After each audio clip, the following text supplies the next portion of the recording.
ঢাকা বিশ্ববিদ্যালয়ের চারুকলায় এখন রঙের ছড়াছড়ি। শিল্পীরা তৈরি করছেন রং বেরঙের মুখোশ ও নানা প্রতিকৃতি। পহেলা বৈশাখের মঙ্গল শোভাযাত্রার জন্যই তাদের সব ব্যস্ততা। এবার চারুকলার দেয়াল সাজছে রিক্সা পেইন্টিংয়ে। আয়োজকেরা জানান, শোভাযাত্রার এবারের প্রতিপাদ্য আমরা তো তিমির বিনাশী। পয়লা বৈশাখের কয়েকটা দিন বাকি, চারুকলার শিল্পীরা তাই চরম ব্যস্ত।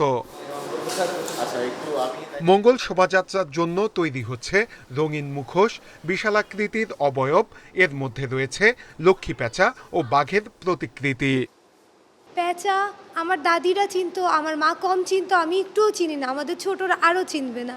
এগুলোকে রিকল করা, মনে করা। আগের বছরে যেভাবে পালন করেছি সেইভাবে তার থেকে আরও উদ্দীপনার সঙ্গে এটি পালন করার চেষ্টা চালাচ্ছি। এবার ঢাকা বিশ্ববিদ্যালয়ের চারুকলার দেয়াল ফুটিয়ে তোলা হচ্ছে রিক্সা পেইন্টিংয়ে। বিশ্ব স্বীকৃতি পাওয়ার পর এই শিল্পের কদর বেড়েছে, তাই এই আড়ম্বর। আমাদের রিক্সা পেন্টিংয়ের থিম বেসড করে আমাদের এই চারুকলার বাইরের দেয়ালে এবং ভিতরের স্কুল ঘরের দেয়ালে রিক্সা পেন্টিং যাচ্ছে।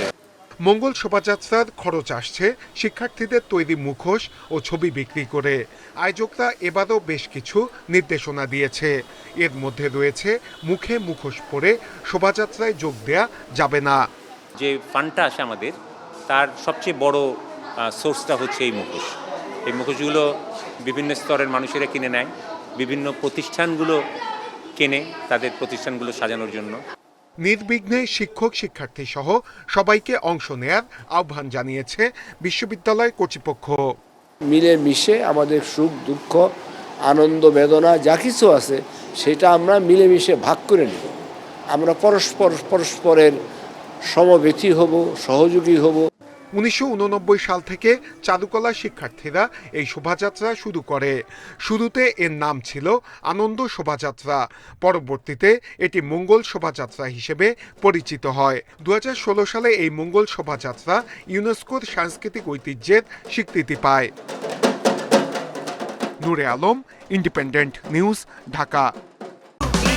এই ঈদে দেশ জুড়ে কেনাকাটার ফুর্তি হবে শুধু বিকাশে, সাথে ডিসকাউন্ট কুপন, ইনস্ট্যান্ট ক্যাশব্যাক।